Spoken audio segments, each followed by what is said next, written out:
की वजह से मेरे हिट पॉइंट्स फिलहाल रिस्टोर नहीं होंगे।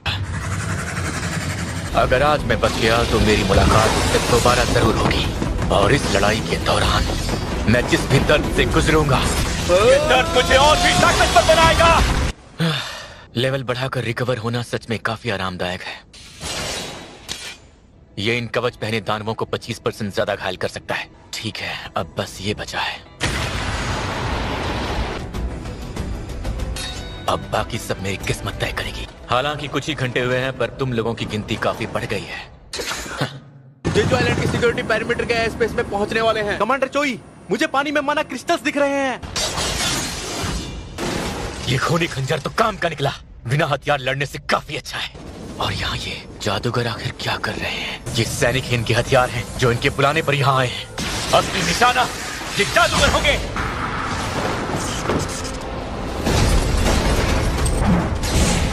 अभी भी 5 बचे हैं।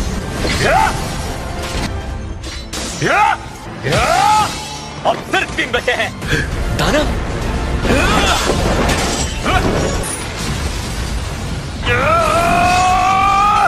सभी जादूगर अब मर चुके हैं, तो भला तू कैसे मेरे हाथों से बचेगा?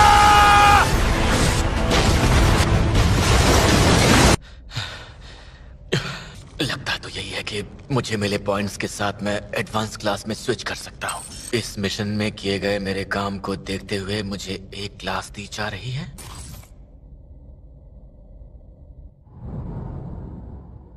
एक परछाई की सेना? रुको, आखिर ये क्या चीज है? मौत का सौदागर? मौत का सौदागर एक तरह की जादुई क्लास होती है जिसमें मरे हुए शैतानों को मुलाजिमों के तौर पर बुलाया जा सकता है। हाँ या ना? तो मैं क्या मना कर दूं? बिल्कुल नहीं, ये एक गुप्त क्लास है। इसका मतलब है कि इसमें कुछ खास शक्तियां भी मिल सकती हैं। मैं इसे ज्वाइन करूं या नहीं? बुलावे का जादू? ये जादूगर इसी जादू का तो इस्तेमाल कर रहे थे। क्या ये सब सिस्टम कर रहा है? फिर भी ये मजेदार है। अगर लेवल और क्लास एक जैसे ही हैं, तो लेवल के बढ़ने के साथ साथ मेरा हुनर भी बढ़ता जाएगा। मुझे मंजूर है। सुबह भी हो गई है। अब तक तो हंटर जॉय और उनके साथी आइलैंड पर पहुंच भी चुके होंगे।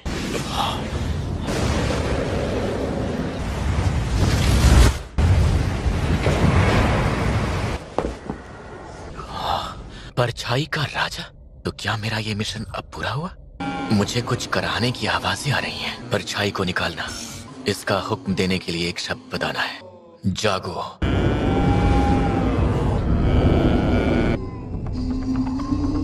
वाह क्या बात है! तो सैनिकों के साथ साथ जादूगर भी मिले हैं और इन सब की रैंक्स भी अलग अलग हैं। तो अब शाही सिपाही इग्रिस मौत का सौदागर, अगर मैं इसे अपनी तरफ कर लूं तो। जागो! क्या तुम्हें अपने राजा का इंतजार है? शाही सिपाही इग्रिस, तुम एक योद्धा हो। अगर तुम्हें कोई ऐसा चाहिए जिसके लिए तुम वफादार रहो, तो वो मैं हूं। उसकी हिफाजत करो जो तुम्हारे सामने है।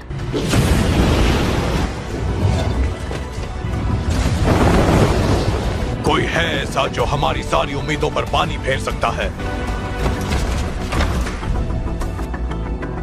तुम सब अब मेरे साथ हो।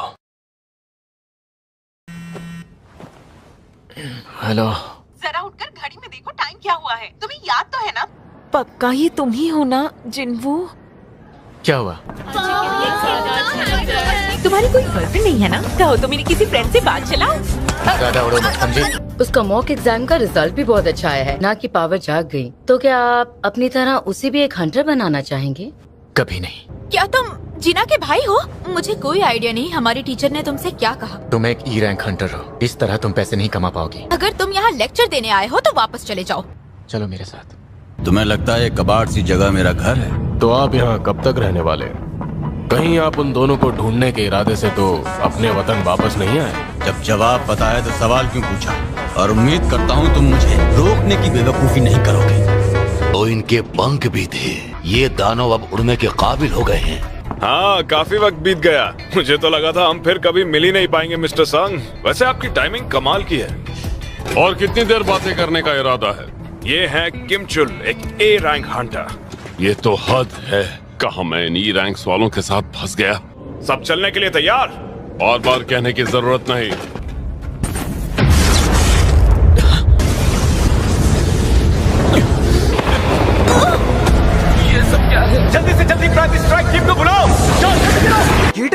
गायब कैसे हो गया? और हम इस वक्त है कहाँ पर? वो एक रेड गेट था। अच्छा ये सी रैंक तय खाना है तो वो सभी बहुत ऊंचाई पर है और काफी दूर भी। रेड गेट मतलब हम बाहरी दुनिया से पूरी तरह कट चुके हैं। एक बात और, इतने बड़े ग्रुप को मैं अकेला कमांड नहीं कर सकता। अगर हम यूं ही खड़े रहे या तो हम ठंड से मर जाएंगे वरना उनका शिकार बन जाएंगे। ये लड़की जिसकी ये पहली रेड है और तुम एक सी रैंक या उससे कम रैंक वाले नहीं, इसीलिए मैं किसी बोझ की रखवाली नहीं करूंगा। तुम एक ई रैंक हंटर तो नहीं हो ना? हम सब इस रास्ते की तरफ जाने वाले हैं। तब तो हम जंगल के रास्ते से जाएंगे। कैप्टन यहाँ? हम ई रैंक वाले उस ग्रुप को मरने के लिए छोड़ आए हैं। उनके पास एक सी रैंक और पाक की जीन है जो खुद एक बी रैंक हंटर है। तो मुझे क्यों लगा कि वो ई रैंक हंटर उनका लीडर है। तुम सबको जिंदा रहने पर फोकस करना होगा। ये देखो पंजों के निशान, ये जरूर बर्फीले भालुओं का इलाका होगा। अगर ये इलाका वाकई भालुओं का है तो हमें यहाँ सिवाय उनके किसी और की फिक्र करने की जरूरत नहीं। हाँ मैं समझ सकता हूँ, पर पहले हमें यहाँ की ठंड से बचना होगा। सबके लिए मेरे पास एक है। अब ये किस तरह का जादू है? सच बताओ मिस्टर, तुम हो कौन? मैं तुम्हें यहाँ लेकर आया हूँ इसलिए तुम्हें महफूज रखना मेरी जिम्मेदारी है। ना किसी चीज के बारे में कुछ कहना और ना ही कभी कुछ पूछना। टाइटल अब तो सब कुछ हंटर किम के हाथों में है। लगता है जैसे व्हाइट टाइगर गिल्ड के सारे चमचे यहीं पर जमा हैं। तुम यहाँ क्यों आए हो? तुम्हें तो अमेरिका में होना चाहिए। व्हाइट टाइगर गिल्ड गेट के अंदर ई रैंक हंटर आखिर करने क्या गया है? हमारा तजुर्बा हमेशा यहाँ काम आता है।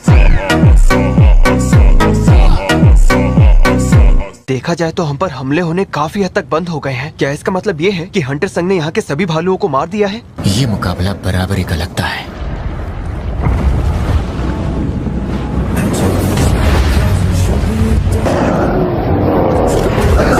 अब जाओ।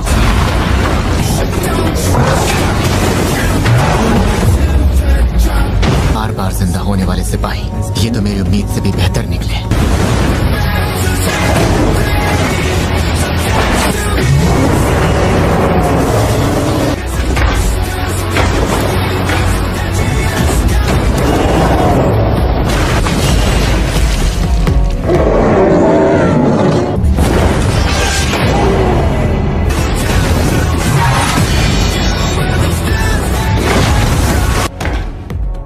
बहुत बढ़िया काम किया।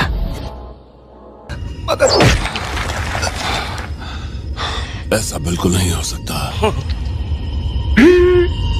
उन लोगों को गए कितना वक्त हो गया? यही लगभग 3 घंटे। तब तो समझो ये जिन्वू संग मारा जाएगा। इस वक्त तुम्हारी स्ट्राइक टीम के साथ अंदर क्या कर रहा है? वो एक सी रैंक रेड देखना चाहते थे।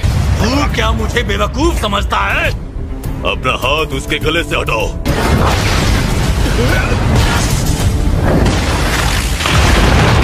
शुक्र है आप दोनों ने सही वक्त पर अपने हाथ पीछे खींच लिए।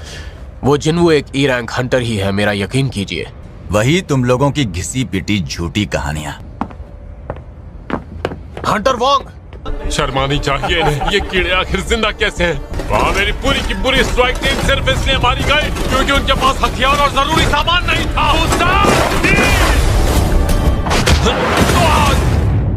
तुम जैसे कीड़े अब तक जिंदा है।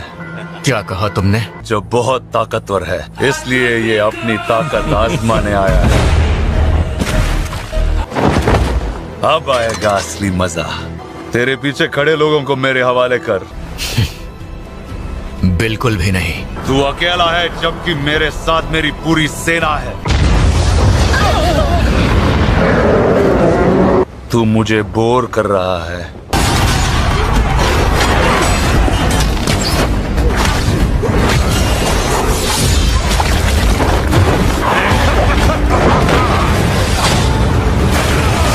तेरा क्या नाम है बच्चे?